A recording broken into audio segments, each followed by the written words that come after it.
आवाज मानदेशाचा। आळंदीत इंद्रायणी नदीच्या महापुरामुळे गंभीर परिस्थिती निर्माण झाली। सुरक्षेच्या कारणास्तव चारही पूल वाहतुकीसाठी बंद करण्यात आले। त्यामुळे आजचा श्री संत ज्ञानेश्वर महाराज पालखी प्रस्थान सोहळा केवळ 1660 भाविकांच्या उपस्थितीत होणार असून संस्थांनी वारकऱ्यांना आळंदीत न येण्याचं आवाहन केलंय। इंद्रायणी नदीने धोक्याची पातळी ओलांडल्यामुळे तीर्थक्षेत्र आळंदीला महापुराचा मोठा फटका बसला।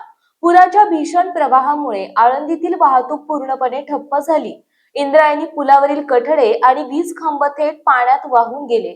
एवढंच नाही तर वारकऱ्यांसाठी उभारण्यात आलेली भव्य दर्शन बारी आणि तब्बल 400 मोबाईल शौचालये पुराच्या पाण्यात वाहून गेली।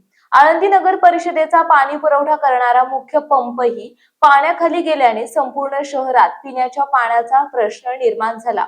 आळंदीत इंद्रायणी नदीच्या महापुरामुळे जरी भीषण परिस्थिती निर्माण झाली असली तरी आज दुपारी 3 वाजता होणाऱ्या माऊलींच्या प्रस्थान सोहळ्यासाठी उपस्थित राहणाऱ्या 1660 अधिकृत मानकरी आणि वारकऱ्यांच्या सुरक्षेसाठी प्रशासनाने विशेष खबरदारी घेतली।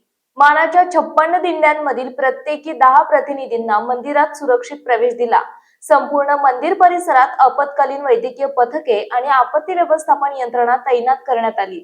आळंदीत सध्या चिखल आणि पूर परिस्थितीमुळे निवास व्यवस्था विस्कळीत झाली असली तरी पालखी मार्गस्थ झाल्यानंतर पुढील मुक्कामाच्या ठिकाणी वारकऱ्यांसाठी निवासाची आणि इतर मूलभूत सुविधांची पर्यायी व्यवस्था केली जाते। तसेच सद्यस्थितीत आळंदीत येऊ न शकलेल्या लाखो भाविकांना हवामानाचा अंदाज घेऊन वारकरी पुढील टप्प्यापासून थेट सहभागी होण्याची मुभा श्री संत ज्ञानेश्वर महाराज संस्थान कमिटीकडून देण्यात आली असून त्याबाबतच्या सूचना सातत्याने दिंडी प्रमुखांना दिल्या जात आहेत। आपल्या जिल्ह्यातील तालुक्यातील लेटेस्ट बातम्या पाहण्यासाठी आजच मान चौफेर न्यूज चॅनलला YouTube वर सबस्क्राइब करा आणि बेल आयकॉन प्रेस करा।